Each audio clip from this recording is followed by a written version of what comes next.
Hello students, in this video we'll discuss chapter number 4 natural and man-made disasters. बेटा इस video में हम लोग disasters को डिस्कस करेंगे, natural disasters को भी डिस्कस करेंगे और man-made disasters को भी डिस्कस करेंगे. अब यहाँ पर ये जो वर्ड है disaster, इसका मीनिंग क्या होता है? An event that causes a lot of damage. An event that causes a lot of damage और हार्म. बेटा कोई इवेंट जो एक बार में within a minute within a hour बहुत बड़ा डैमेज करे, बहुत बड़ा हार्म पहुंचाए, उसे ही हम क्या कहते हैं? डिजास्टर. ऐसे बहुत सारे इवेंट्स होंगे मतलब डिजास्टर्स. ठीक है, अब वो जो इवेंट होंगे वो कुछ नेचुरल भी हो सकते हैं, कुछ इवन मैन मेड भी हो सकते हैं. अगर न्यूक्लियर डिजास्टर होता है तो वो क्या है? मैन मेड डिजास्टर है. पर अगर कोई अर्थक्वेक आएगा तो वो क्या है? नेचुरल डिजास्टर है. ठीक है, अब अगर हम इंडिया की बात करें तो इंडिया का जो टोटल एरिया है वो है 32 लाख स्क्वायर किलोमीटर. ठीक है, हमारा इंडिया का जो एरिया है वो कितना है? 32 लाख स्क्वायर किलोमीटर. ठीक है, ये हमारा रहा इंडिया और इंडिया का एरिया कितना है? 32 लाख स्क्वायर किलोमीटर. ये 7th लार्जेस्ट कंट्री है वर्ल्ड की. अगर हम एरिया की बात करें तो एरिया में हम 7th लार्जेस्ट कंट्री हैं वर्ल्ड के. सेकेंड मोस्ट पॉपुलस नहीं रहे बेटा, अब तो हम फर्स्ट मोस्ट पॉपुलेटेड और अब फर्स्ट हो गए हैं, तो फर्स्ट लगाने की जरूरत ही नहीं है. We are the most populated country in the world. Most populated country in the world. अब हम सेकेंड नहीं रहे, हम फर्स्ट आ गए हैं. चाइना को हमने पीछे छोड़ दिया है. ठीक हुई बात? Before we were second, first was China, but now we are the first. हम पहले हैं, चाइना दूसरा है. तो इतनी बातें क्लियर हैं कि हम पॉपुलेशन में पहले रैंक में आते हैं, एरिया में 7th रैंक पे आते हैं और टोटल एरिया हमारे पास कितना है? 32 लाख स्क्वायर किलोमीटर का एरिया है. नेचुरली अगर हम बात करें तो इंडिया के पास वैरायटी ऑफ फिजिकल फीचर्स हैं. हमारे पास हिमालयन माउंटेन भी हैं, नदर्न प्लेन्स, फ्लैट प्लेन्स भी हैं, प्लेट्यूज, डेक्कन प्लेट्यू है, पेनिनसुलर प्लेट्यू है, कोस्टल एरियाज हैं. ये वाला जो एरिया होता है इसे हम कोस्टल एरिया कहते हैं. हमारे पास कोस्टल एरिया भी हैं, पेनिनसुलर प्लेट्यू भी है, यहाँ पर हिमालय भी है, नॉर्दर्न प्लेन्स भी है और थार डेजर्ट भी है, हिल्स भी हैं, वैलीज भी हैं. क्योंकि हमारे पास इतने यूनिक फीचर अवेलेबल हैं तो हम डिजास्टर प्रोन भी हो जाते हैं. तो देखो, एक कंट्री में या तो डेजर्ट होता है या बहुत सारे माउंटेन रेंजेस होते हैं, पर हमारे पास तो सब है बेटा. यहाँ कोस्टल एरिया है, यहाँ सुनामी आ जाएगी, यहाँ थार डेजर्ट है, यहाँ ड्रॉट पड़ सकता है, यहाँ माउंटेन्स है तो यहाँ पर लैंडस्लाइड की प्रॉब्लम हो सकती है और यहाँ तो अर्थक्वेक आ सकते हैं. ठीक है, तो वैरायटी ऑफ फिजिकल फीचर होना जो हमारे लिए एक तरफ बहुत एडवांटेजियस पोजीशन क्रिएट करता है, वहीं हमें डिजास्टर प्रॉन भी बनाता है. ठीक है, आपके पास कोस्टल एरिया है तो वहाँ पर सुनामी आ सकती है, आपके पास थार डेजर्ट है वहाँ पर ड्रॉट आ सकता है. ठीक है, आपके पास माउंटेन है वहाँ पर लैंडस्लाइड हो सकती है, वहाँ पर अर्थक्वेक आ सकते हैं.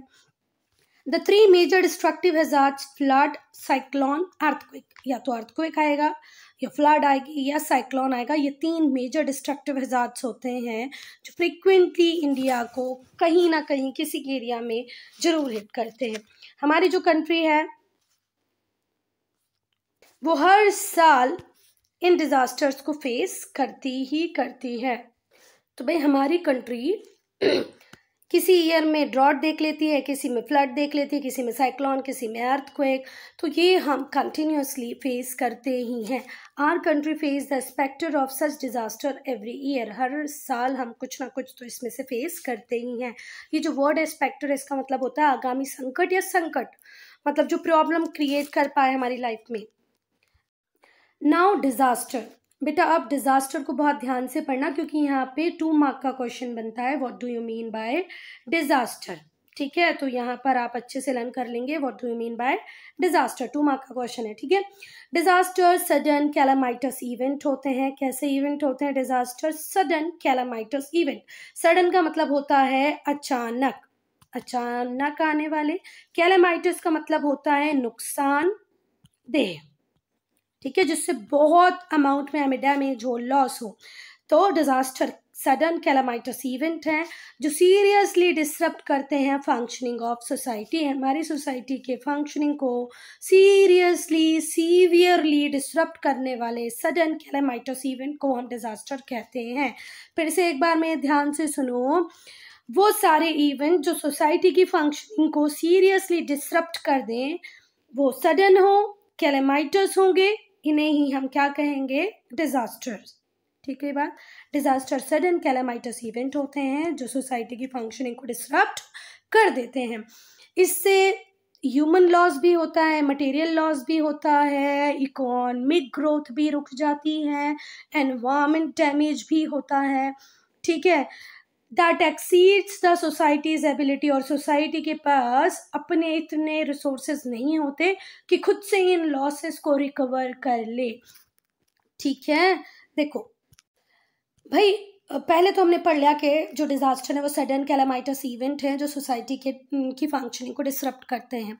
इससे ह्यूमन लॉस भी होता है, मतलब बहुत सारे इंसान मर जाते हैं, प्रॉपर्टी का लॉस होता है, ब्रिजेस टूट जाते हैं, डैम्स टूट जाते हैं, साथ ही साथ बिल्डिंग कोलैप्स कर जा रही हैं, हमारा जो खेत में क्रॉप है प्रॉपरली ग्रो हुआ पड़ा था जिसे हमें उसको कट ही करना था, पर वो बहुत ज़्यादा फ्लड के कारण वो खराब हो गया। तो ठीक है, हमें इकोनॉमिक लॉसेस भी होते हैं, हमारा एनवायरनमेंट भी डैमेज होता है। अगर हम न्यूक्लियर वेपन्स की बात करें तो वो तो पूरी तरीके से एनवायरनमेंट को डैमेज कर देते हैं। और बेटा ये डैमेज इस लेवल का होता है कि जो सोसाइटी की एबिलिटी होती है इस लॉस से रिकवर करने की अपने रिसोर्सेज से, वो खत्म हो जाती है, वो अपने रिसोर्सेज से तो इस लॉस की भरपाई नहीं कर पाएंगे क्योंकि ये अमाउंट जो डैमेज का है वो एक्सीड कर जाता है। डिजास्टर नेचुरल भी हो सकते हैं, मैन मेड भी हो सकते हैं। दोनों ही केसेस में ग्रेट डैमेज होगा, लॉस ऑफ लाइफ का, बहुत सारे लोगों की जान जाती है।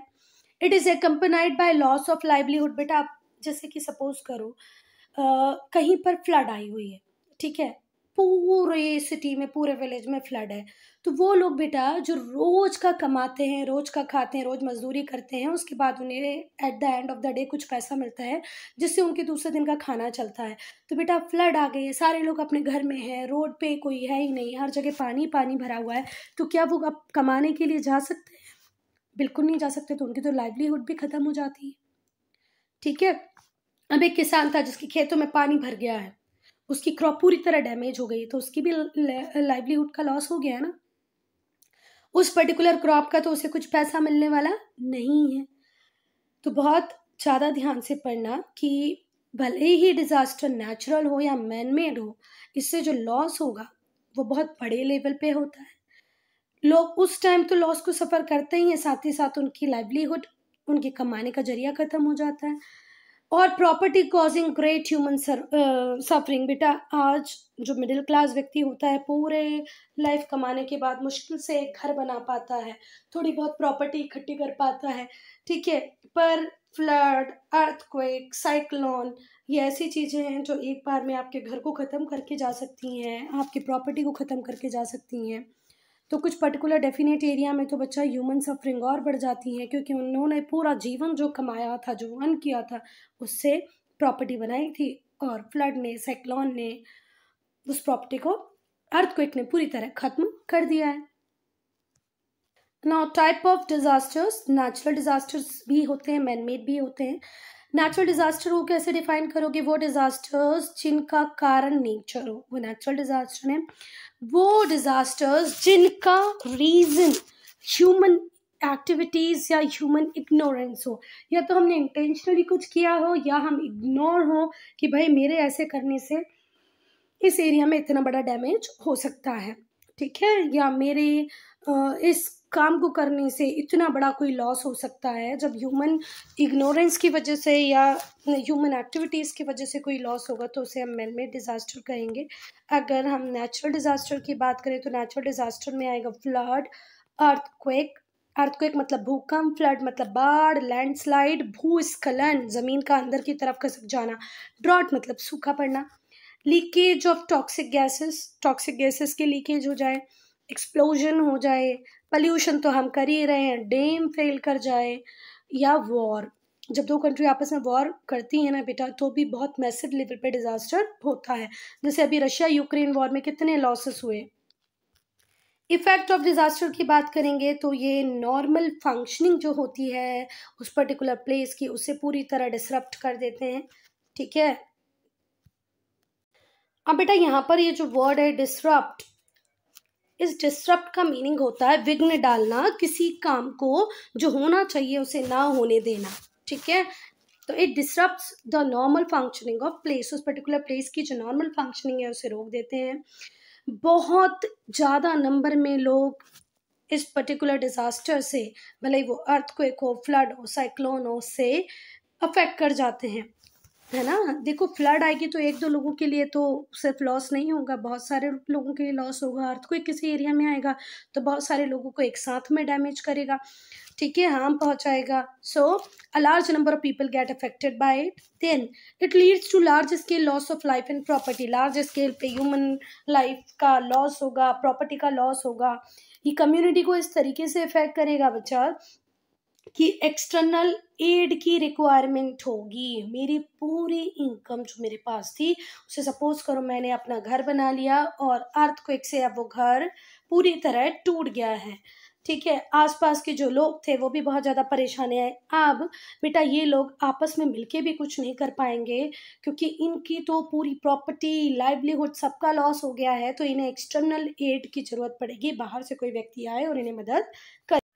अब बेटा ये जो लॉस है लाइफ का, प्रॉपर्टी का, इसे हम रिड्यूस कर सकते हैं अगर हम प्रिकॉशनरी मेजर्स लें। तो प्रिकॉशनरी मेजर्स का मतलब क्या होता है, सावधानियाँ।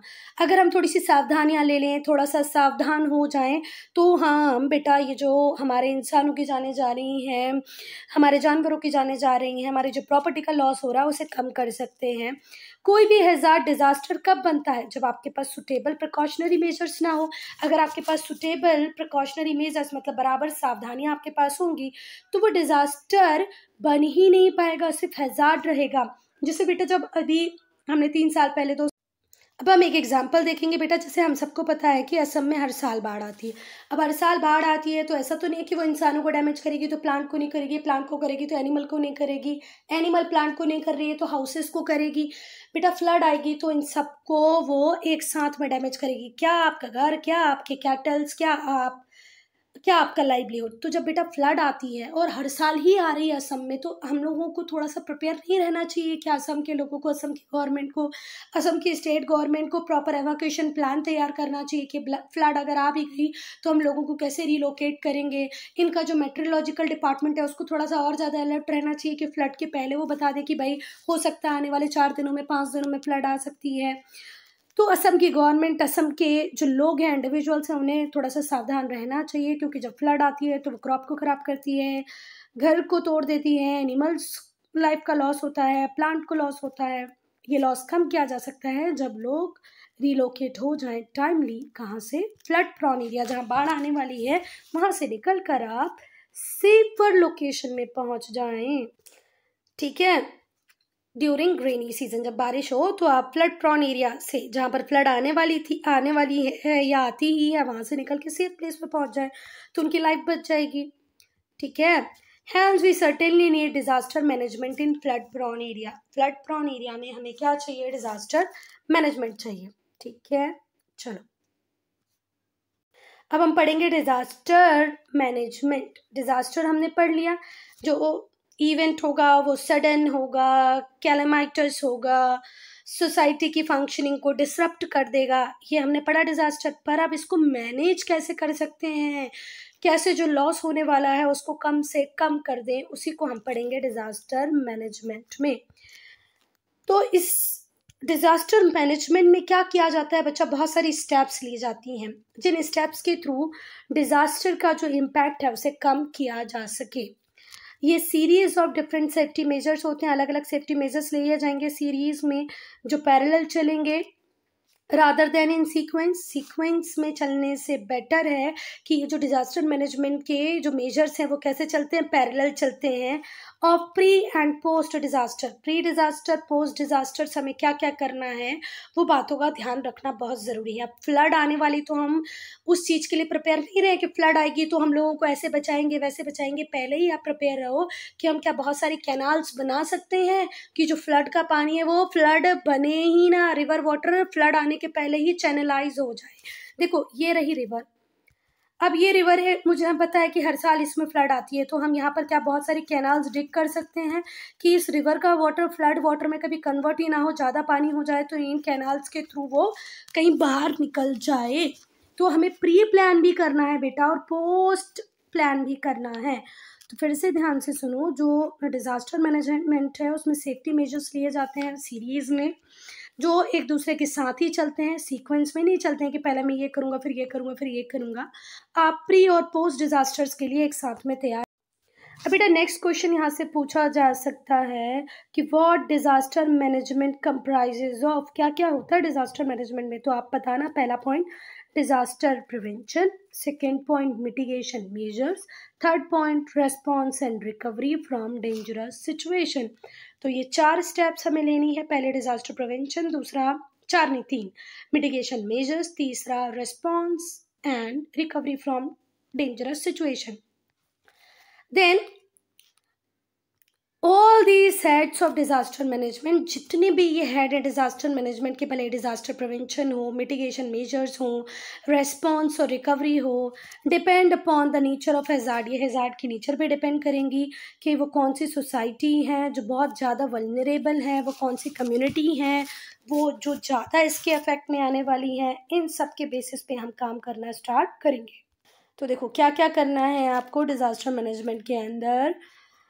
पहले तो प्रिवेंशन करना है, फिर मिटिगेशन मेजर्स लेना है, अपने आप को तैयार करना है, रिस्पॉन्स करना है और रिकवरी। अब बेटा यहाँ पर एक वर्ड आया था इसके पहले, वल्नरेबिलिटी। तो वल्नरेबिलिटी क्या होता है, ये वो एक्सटेंट है बेटा जिस एक्सटेंट तक कम्युनिटी एक अफेक्ट हो सकती है, ठीक है, by the impact of natural and man made disaster. तो वल्नरेबिलिटी क्या है, वो एक्सटेंट, वो हद जिस तक हमारी कम्युनिटी इम्पैक्ट होगी किसी भी नेचुरल और मैन मेड डिजास्टर। अब बेटा जब भी कोई डिजास्टर आता है, भले वो फ्लड आए, तो आप लोगों को लगता है कि उस फ्लड का मुकेश अंबानी के ऊपर बहुत फर्क पड़ेगा, अडानी के ऊपर अर्थक्वेक का बहुत बड़ा फर्क पड़ेगा, इन लोगों की लाइफ स्मूथ चलती रहेगी बेटा, इन्हें कुछ फर्क नहीं पड़ने वाला। पर जो पुअर है, इकोनॉमिकली और सोशली जो वीकर सेक्शन है सोसाइटी के, औरतें हों बच्चे हों, ये बहुत ज़्यादा वल्नरेबल होते हैं डिज़ास्टर के। अगर हम बात करें कि सबसे ज़्यादा इम्पैक्ट किसके ऊपर पड़ने वाला है, तो वो इन्हीं लोगों के ऊपर पड़ने वाला है as compare to other sections of society. देखो हम वो लोग जो पक्का हाउसेस में रहते हैं, एक प्रॉपर लाइवलीहुड है हमारे पास, सोर्सेज ऑफ इनकम डिफरेंट है, तो हम लोगों के ऊपर वो इम्पैक्ट नहीं आता बच्चा, भले वो फ्लड हो ड्रॉट हो, उसका जो पुअर के ऊपर आता है, जो गरीब औरतों के ऊपर आता है, गरीब बच्चों के ऊपर आता है। तो अभी क्या वल्नरेबिलिटी क्लियर है, वल्नरेबिलिटी वो एक्सटेंट है बच्चा जिस एक्सटेंट तक पर्टिकुलर कम्युनिटी इम्पैक्ट हो गई उस डिजास्टर से। Now steps of disaster management. पहला प्रिपेयर्डनेस, पहली स्टेप में बेटा आप लोगों को ये ध्यान रखना चाहिए कि आप स्पेसिफिक मेजर्स ले लें। आपको पता है कि कोई पर्टिकुलर डिजास्टर है जो हर साल आता ही है, या हमें वार्निंग मिल रही है कि इस साल आ सकता है, तो आप अपने आप को तैयार रखें। पहली स्टेप है डिजास्टर मैनेजमेंट की, जिसमें आपको कुछ स्पेसिफिक मेजर्स लेने पड़ेंगे डिजास्टर के स्ट्राइक होने के पहले ही। देन रिलीफ एंड रिस्पॉन्स, इस स्टेप में देखो जो लोग होते हैं, गवर्नमेंटल नॉन गवर्नमेंटल एजेंसीज होती हैं, ये आगे आती हैं और क्विक रिस्पॉन्स और रिलीफ देने की कोशिश करती हैं लोगों को, भले ड्रॉट प्रोन एरिया हो, फ्लड प्रोन एरिया हो, अर्थक्वेक वाला एरिया हो। वहाँ पर अगर कोई अर्थक्वेक आ गया, फ्लड आ गई है, ड्रॉट आ गई है, तो गवर्नमेंटल ऑर्गेनाइजेशन, गवर्नमेंटल एजेंसीज लोग, ये लोग रिलीफ और रिस्पांस प्रोवाइड करते हैं। बेटा अब रिलीफ और रिस्पांस कैसे होगा, उस टाइम में लोगों के पास खाने के लिए कुछ नहीं होगा तो उन्हें खाना दे दो, उन्हें कपड़े दो, उन्हें प्रॉपर रिहेबिलिटेशन कैंप में लेके जाओ, शेल्टर प्रोवाइड करो। जो जिन भी लोगों के ऊपर उस कैलामिटी का इम्पैक्ट आया है उन्हें सेफ लोकेशन पे लेके जाओ, उन्हें खाना दो, उन्हें क्लॉथ दो। थर्ड है रिकवरी एंड रिहेबिलिटेशन और रिकंस्ट्रक्शन। देखो बेटा, इस फेज में जो घर, जो road, railway, bridges, hospital, school जो भी टूटे हैं उन्हें फिर से कंस्ट्रक्ट करना पड़ेगा। जो अफेक्टेड एरिया है वहाँ पर जितना भी लॉस हुआ है प्रॉपर्टी का, उसे फिर से कंस्ट्रक्ट करो।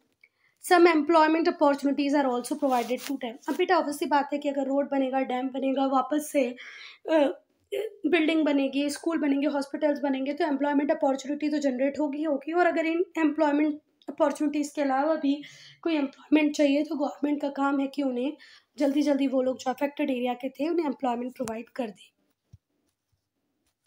Step 4 prevention and mitigation. Mitigation का मतलब होता है बच्चा रिड्यूसिंग लॉस को कम से कम करना। ठीक है, इस फेज में मिटिगेशन मेजर्स लिए जाते हैं जिससे जो पोटेंशियल डिज़ास्टर है उसके रिस्क कम से कम हो सके। ठीक है, कि भाई आने वाले टाइम में जो भी डिज़ास्टर है उसके रिस्क को कैसे कम कर सकें, उसके लिए अगर हम कोई मेजर लेते हैं तो उसे मिटिगेशन कहते हैं। ठीक हुई बात। तो प्रिवेंशन मिटिगेशन में आप क्या ट्राई करेंगे बेटा, लॉस को कम से कम करना, जो इम्पैक्ट होने वाला है सोसाइटी पे किसी भी नेचुरल कैलामिटी का, किसी भी मैनमेड कैलामिटी का, उसको कम से कम कर देना। डिस्कस द फॉलोइंग आप खुद करेंगे या इसके लिए सेपरेट वीडियो हम बना देंगे। नाउ गवर्नमेंट का क्या रोल है डिज़ास्टर मैनेजमेंट में। तो जो गवर्नमेंट ऑफ इंडिया है उसने डिज़ास्टर मैनेजमेंट एक्ट बनाया है दिसंबर 26, 2005। 26 दिसंबर 2005 में हमने डिज़ास्टर मैनेजमेंट एक्ट बनाया है जिसका काम है प्रोबेबल डिज़ास्टर को असेस करना, डिज़ास्टर मैनेजमेंट प्लान बनाना और लॉस को मिनिमाइज कर देना। फिर से देखो एक बार, जो गवर्नमेंट ऑफ इंडिया है उसने एनेक्ट किया है, नोटिफाई किया डिज़ास्टर मैनेजमेंट एक्ट को दिसंबर 26, 2005 में। इसका एम है कि भाई जो डिज़ास्टर मैनेजमेंट प्लान्स हैं उन्हें इफ़ेक्टिव बनाया जा सके। ठीक है, डिज़ास्टर मैनेजमेंट एक्ट क्यों लेके आए हैं, so that we have proper disaster management plans. और second most important thing disaster management में इंश्योर कराई गई है कि आपको मेजर्स लेना है फॉर प्रिवेंशन। किसी चीज़ को किस हद तक रोका जा सकता है उसके लिए प्रॉपर मेजर्स लें, और मिटिगेशन जो भी आने वाला प्रोबेबल लॉस है उसे किस तरीके से कम किया जा सके जिससे कि लॉस कम से कम हो। To ensure the measures for prevention and mitigation effects of disasters के इफेक्ट को कम से कम करने के लिए, उसे रोकने के लिए प्रॉपर मेजर लिए जा सकें, ये भी इंश्योर कराया गया है डिज़ास्टर मैनेजमेंट एक्ट के अंतर्गत। To undertake a holistic coordinated and prompt response. अब बेटा देखो, एक दिन आप जाके वहाँ पर फूड दे आए, एक दिन आप जाके क्लॉथ दे आए, उससे क्या उन लोगों की लाइफ ठीक हो जाएगी? नहीं। तो यहाँ पर हॉलिस्टिक प्लान बनाने की ज़रूरत है कि उन्हें पानी भी देना है, कपड़ा भी देना है, खाना भी देना है, उनके लिए रिकवरी प्लान भी तैयार करना है, उनके घर को भी वापस से बनाना है, उनके जो लाइवलीहुड छिन गई है उसे भी वापस से देना है। तो होलिस्टिक मतलब ओवरऑल आपको सोचना है कि भाई इस अफेक्टेड पर्सन की जितनी भी नीड्स है उन्हें हम कैसे पूरा कर सकें। To understand holistic coordinated and prompt response, आपको प्रॉम्प्ट रिस्पॉन्स देना है, कोऑर्डिनेटेड रिस्पॉन्स होने चाहिए कि ऐसा नहीं आज आपने खाने के पैकेट बांट दिए, 2 दिन बाद आप पानी बांट रहे हो। अरे भाई, खाने के साथ उसको पानी भी चाहिए है, ठीक है, उसके साथ उसे कपड़े भी चाहिए, उसी के साथ उसे मेडिसिन भी चाहिए। अगर किसी का हाथ पैर कट गया है, दब गया है किसी चीज़ के नीचे, या उसे किसी स्नैक ने बाइट कर लिया है, फ्लड के टाइम पे देखो बेटा स्नैक भी बहुत होते हैं, तो आपको वहाँ पर मेडिसिन भी तुरंत देनी है, फूड भी देना है, वाटर भी देना है, क्लॉथ भी देना है, क्योंकि फ्लड के टाइम पानी तो होता है पर वो पोर्टेबल थोड़ी ना होता है, पीने लायक नहीं होता है। तो कोऑर्डिनेटेड एफर्ट रखें, ठीक है, प्रॉम्प्ट रिस्पॉन्स दें डिज़ास्टर की सिचुएशन में। तो ये सब इंश्योर कराता है disaster management. Now national institute of disaster management NIDM, तो नेशनल इंस्टीट्यूट है डिज़ास्टर मैनेजमेंट का, ये दिल्ली में है, ये रिस्पॉन्सिबल है गवर्नमेंट ऑफिसर्स की ट्रेनिंग के लिए। अब वो गवर्नमेंट ऑफिसर्स पुलिस भी हो सकते हैं, पीपल्स रिप्रेजेंटेटिव भी हो सकते हैं, या बहुत सारे अलग अलग डिपार्टमेंट एजेंसी के लोग हो सकते हैं जिनको प्रॉपर ट्रेनिंग देता है national institute of disaster management NIDM। जो लोग हैं, जो बहुत सारे इंस्टीट्यूट्स हैं जिन्हें ट्रेन किया जाता है, किसके लिए ट्रेन किया जाता है? डिज़ास्टर मैनेजमेंट के लिए, ठीक है। The people and various institute, बहुत सारे लोगों को, बहुत सारे इंस्टीट्यूट को यहाँ पे ट्रेन किया जाता है कि किस तरीके से वो कोप अप कर सकते हैं, उभर सकते हैं डिज़ास्टर मैनेजमेंट से। बहुत सारे सेफ्टी मेजर्स बताए जाते हैं, इन लोगों को सिखाए जाते हैं कि भैया पर्टिकुलर डिज़ास्टर में किस टाइप के सेफ्टी मेजर्स आपको लेना है, इसकी प्रॉपर ट्रेनिंग दी जाती हैं। बहुत सारी मॉक ड्रिल्स कराई जाती हैं यहाँ पर, जिनके थ्रू लोगों को पूरी तरह समझा दिया जाता है कि भाई अगर इस पर्टिकुलर एरिया में फ्लड आती है तो आपको कैसे काम करना है, यहाँ ड्रॉट आता है तो कैसे काम करना है, अर्थक्वेक में कैसे काम करना है, साइक्लोन में कैसे काम करना है। अब हम पढ़ेंगे बेटा सेफ्टी मेजर्स जो आप डिफरेंट डिज़ास्टर्स में ले सकते हैं। पहला है फ्लड। फ्लड में क्या होता है बेटा? लार्ज अमाउंट में जो वाटर होता है वो ओवरफ्लो होने लगता है, ठीक है। उसकी जो नॉर्मल लिमिट्स होती हैं उससे जब पानी ज़्यादा हो जाएगा, रिवर में जो वाटर है उसकी क्वांटिटी जब बहुत ज़्यादा बढ़ जाएगी तो वो नियर बाय एरिया में ओवरफ्लो कर जाएगा, ठीक है। जब हैवी रेन होती है या रिजर्वायर और जो डैम है उनसे पानी छोड़ दिया जाता है तो जो रिवर का एक नॉर्मल लेवल होता है, रिवर उससे ज़्यादा फ्लो करने लगती है, इसी को हम क्या कहते हैं? फ्लड। फिर से ध्यान से देखो, ये ओवरफ्लो है लार्ज अमाउंट ऑफ वाटर का बियॉन्ड इट्स नॉर्मल लिमिट, जिसकी वजह से वाटर लेवल इंक्रीज हो जाता है रिजर्वायर का। ये हो सकता है हैवी रेन की वजह से हो या डैम बस्ट की वजह से। कई बार डैम बस्ट हो जाते हैं, कई बार रेन इतनी ज़्यादा होती है कि नदियों में पानी बहुत ज़्यादा हो जाता है। सेफ्टी मेजर्स में आप क्या देखेंगे? आपको अवेयर रहना है उस लोकेशन से, उन रूट से जहाँ पर आप सेफ शेल्टर पा सकते हैं। मतलब नियर बाय एरिया में कोई तो एरिया ऐसा होगा जहाँ पर फ्लड का इम्पैक्ट नहीं आता होगा, तो वहाँ चले जाना। आपके पास फर्स्ट एड किट रेडी होनी चाहिए कि उसमें भैया बैंडेज भी हो, मेडिसिन्स हो, ये सब आप साथ में रखें, बैटरी हो, टॉर्च हो। स्ट्रॉन्ग लॉन्ग रोप्स अपने साथ हमेशा रखें बांधने के लिए, ठीक है। रोप का बहुत ज़्यादा सहारा होता है बेटा। अगर आप सोचोगे आप किसी को स्विमिंग करके बचा सकते हो तो थोड़ा सा मुश्किल टास्क हो सकता है, इसलिए रोप के सहारे से आप ज़्यादा बचा सकते हो तो रोप रखें। कैंडल रखें, टॉर्च, मैचेस, मतलब वो माचिस आपके पास होनी चाहिए, रेडियो आपके पास होना चाहिए। क्लीन वाटर और ड्राई फूड आइटम्स रखो। आप सब्जी रोटी बना के रखोगे ख़राब हो जाएगी, तो जो हमारे पास ड्राई स्नैक्स होते हैं जो 10-12 दिन तक ख़राब नहीं होते, वो अपने पास रखो। मेडिसिन अपने पास रखो, साबुन होना चाहिए आपके पास, वाटरप्रूफ बैग होने चाहिए। ऐसा नहीं आपने जो चीज़ें रखी वो गीली हो जाए, तो वाटरप्रूफ बैग के अंदर ये सारी चीज़ें डालकर रखना ज़रूरी है। अर्थक्वेक, ये सडन वाइब्रेशंस होते हैं अर्थ क्रस्ट में। जब अर्थ का क्रस्ट सडनली वाइब्रेट होने लग जाए तो सही हम क्या कहते हैं? अर्थक्वेक। जब अर्थक्वेक आएगा तो आपको क्या करना है? लिफ्ट का यूज़ बिल्कुल नहीं करना है। जहाँ पर कंस्ट्रक्शन एरिया है वहाँ से तो बिल्कुल दूर चले जाएं। अगर आप घर के अंदर हैं तो अपने सर को किसी टेबल के अंदर छुपा लें, पर वो टेबल कांच की ना, वो थोड़ी वुडन टेबल जो होती है ना, स्ट्रॉन्ग वुडन टेबल, उनके अंदर छुप जाएं, ठीक है। अपने सर को हाथों से कवर कर लें, इस तरीके से कवर करें कि जो भी कोई मटेरियल गिरे वो आपके हाथों को ज़्यादा लॉस पहुँचाए, सर को ना पहुँचा पाए बेटा। सर को सेव करना बहुत ज़रूरी है। तो आपको किसी बिल्डिंग के अगर आप अंदर फंसे हैं तो अपने सर को प्रॉपर बचाने की कोशिश करें, भले वो वुडन टेबल से बचाएं, भले हाथों से बचाएं। जब अर्थक्वेक हो तो कार के अंदर ना बैठें। During an earthquake do not sit inside the car. Learn some basic first aid technique, और कुछ जो फर्स्ट एड टेक्निक होती है अर्थक्वेक की वो लर्न कर लें। देन फायर, बेटा ये रैपिड परसिस्टेंस केमिकल चेंज होता है जिससे हीट भी रिलीज़ होती है, लाइट भी रिलीज़ होती है, फ्लेम्स आपको दिखेंगी। Specially the exothermic oxidation of a combustible substance. जब भी कंबुशिबल सब्सटेंस का एक्सोथर्मिक ऑक्सीडेशन होगा तो हीट भी निकलेगी, लाइट भी निकलेगी, फ्लेम भी होंगी। तो आपको इस आग से बचने के लिए क्या क्या करना पड़ेगा? Do not keep flammable liquids in the house. घर में ऐसा कोई भी लिक्विड ना रखें जिससे आग लग सके। फायर एक्सटिंग्विशर आपके घर में होना चाहिए और आपको पता होना चाहिए इसे यूज़ कैसे करना है। जब आप घर छोड़ के जा रहे हो तो सारे इलेक्ट्रिकल अप्लायंस, गैस अप्लायंस को स्विच ऑफ कर दें। घर में जो माचिस है उन्हें दूर रखें बच्चों से, और फ़ोन नंबर आपके पास फायर स्टेशन का ज़रूर होना चाहिए।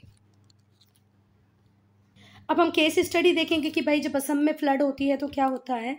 असम नॉर्थ ईस्टर्न स्टेट्स में, जैसे ये रहा हमारा इंडिया, तो इंडिया के नॉर्थ ईस्टर्न स्टेट्स में हमें मिलेगा असम। यहाँ पर है असम, ठीक है। असम कहाँ पर, ये वाला जो एरिया है वो असम है। और इस असम की लोकेशन के लिए आप क्या बोलोगे, ये है नॉर्थ और ये ईस्ट, तो कहाँ पर है, नॉर्थ ईस्ट में है ना। चलो, यहाँ पर वाइल्ड लाइफ सेंचुरीज़ हैं और वाइल्ड लाइफ सेंचुरीज़ के लिए, वाइल्ड एनिमल्स के लिए बहुत फेमस है। यहाँ पर आर्कियोलॉजिकल साइट्स भी हैं, टी प्लांटेशन बहुत ज़्यादा होता है, कामाख्या टेम्पल है इन द रिवर ब्रह्मपुत्र। जो रिवर ब्रह्मपुत्र है यहाँ की मोस्ट सिग्निफिकेंट रिवर है, और सिर्फ असम की सिग्निफिकेंट रिवर नहीं है बेटा, पूरे वर्ल्ड की सिग्निफिकेंट रिवर है ब्रह्मपुत्र। जो रिवर ब्रह्मपुत्र है ये मोस्ट सिग्निफिकेंट रिवर है वर्ल्ड की, और असम की भी जो लाइफ है वो रिवर ब्रह्मपुत्र के आसपास ही घूमती रहती है। जब मानसून सीजन आता है तो रिवर ब्रह्मपुत्र आउटफ्लो हो जाती है, जिससे फ्लड आ जाती है असम में। स्टेट में फ्लड कंडीशन ऑलमोस्ट हर मानसून सीजन में देखने को मिलती हैं। यह है कामाख्या टेम्पल, बहुत फेमस टेम्पल है बेटा ये। मेजर कॉजेज़ क्या होते हैं जो रिस्पॉन्सिबल हैं इस फ्लड के लिए, वो है जो माइटी रिवर ब्रह्मपुत्र है, ये वर्ल्ड की 6th लार्जेस्ट रिवर है। कौन सी, 6वीं सबसे बड़ी रिवर है ब्रह्मपुत्र रिवर। इसके अंदर जो पानी होता है वो होता है 629.05 किलोमीटर स्क्वायर पर ईयर। इसकी टोटल जो लेंथ है वो है 2906 किलोमीटर। 918 किलोमीटर जो रिवर की लेंथ है वो अकेले इंडिया में है, जिसमें कि 640 किलोमीटर लेंथ असम में ही है। टोटल लेंथ की बात करें, देखो जो ब्रह्मपुत्र रिवर है इसका ओरिजिन चामायुंगडुंग ग्लेशियर से होता है, मतलब तिब्बत से होता है। फिर तिब्बत से ये इंडिया में असम आती है, और असम से फिर ये कहाँ चली जाती है बेटा, असम हमारे दूसरे इंडियन स्टेट्स होती हुई बांग्लादेश चली जाती है। तो टोटल तिब्बत से लेकर के बांग्लादेश तक इसकी जो लेंथ है वो है 2906 किलोमीटर, जिसमें से कि 918 किलोमीटर इंडिया में बहती है, और उस 918 में से भी पूरा 640 तो ये असम में ही रहती है। इसकी 41 ट्रिब्यूटरीज हैं। जो रिवर ब्रह्मपुत्र है वो इमीडिएट कॉज है फ्लड का, क्योंकि हैवी रेन होती है इस पर्टिकुलर रीजन में। जब भी बहुत ज़्यादा बारिश होती है तो रिवर ब्रह्मपुत्र भी, उसकी ट्रिब्यूटरीज भी डेंजर मार्क के ऊपर बहती हैं। जो एक्सेसिव वाटर होता है ये सीवियर फ्लड लेके आता है along its route, specially in lower areas of Assam. Assam के जो लोअर एरियाज हैं वहाँ तो बहुत भयंकर बाढ़ आती है।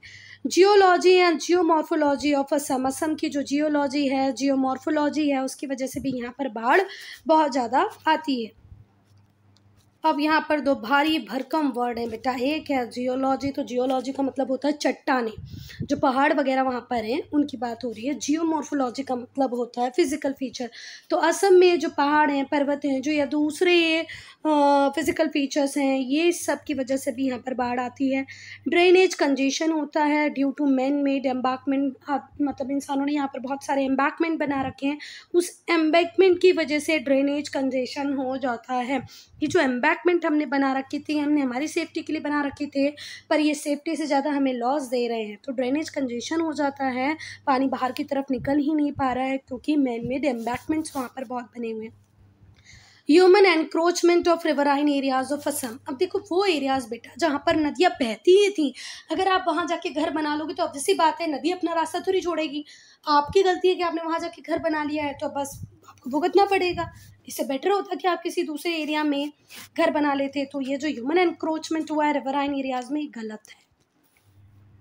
फिर हम चिल्लाते हैं अरे सरकार कुछ करे, आप वहाँ रहने गए ही क्यों। Effect of flood on life and environment, environment पे और लाइफ पे क्या इफेक्ट होता है फ्लड का।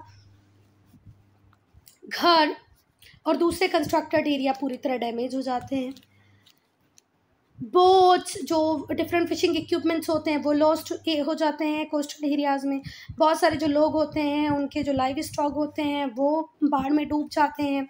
क्योंकि जब बाढ़ आती होती है तो बेटा हम हमारे बच्चों को साथ में रखें, पैसा साथ में रखें, ज्वेलरी साथ में रखें, कि हम हमारे जानवरों को साथ में लें। तो इतना सब कुछ तो हम इकट्ठा नहीं कर पाएंगे ऑन द स्पॉट, तो जो हमारे कैटल्स छूट जाते हैं बेटा उनकी हो जाती है डेथ। तो लाइव स्टॉक बोले तो कैटल्स, जो भी जानवर आपको थोड़ा भी प्रॉफिट कमा के दें, जैसे काऊ से मिल्क, शिप से वूल, तो उसे हम क्या बोलते हैं, लाइव स्टॉक। जो भी आपको थोड़ा सा पैसा कमा के दें, आपकी अर्निंग का सोर्स बन जाए, वो लाइव स्टॉक होते हैं। तो वो बह जाते हैं, उसमें से कुछ तो सीरियसली इंजर्ड हो जाते हैं, कुछ तो डूब ही जाते हैं। जो हमारा क्लीन ड्रिंकिंग वाटर होता है वो पूरी तरीके से कंटामिनेट होता है। अगर उस कंटामिनेटेड वाटर को, मिलावटी पानी को, गंदे पानी को आप पी लोगे तो सीरियस इलनेस आपको हो जाएगी, बीमार हो जाओगे। बाढ़ के कारण बेटा हमारी पूरी क्रॉप खराब हो चुकी होगी, तो फूड शॉर्टेजेस होंगी due to loss of harvest and crop.